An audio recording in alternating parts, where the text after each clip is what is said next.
Саудитците превзеха резиденцията на Кадафи.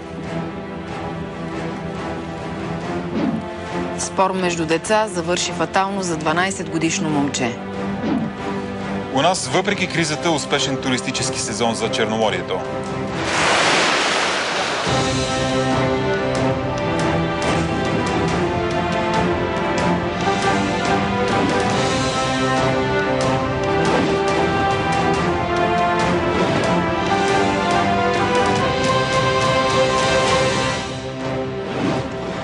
Добър вечер, вие сте с късните новини на BTV, аз съм Ани Салич. Добър вечер, аз съм Юхсел Кадриев. Започваме с новина от последните минути. Силно земетресение с магнитуд 5,9 удари източното крайбрежие на Съединените щати от Вирджиния до Бостън. Части от Пентагона, Конгреса и Белия дом във Вашингтон са евакуирани, както и съдилища в Ню Йорк. Според Reuters са евакуирани и диспетчерските кули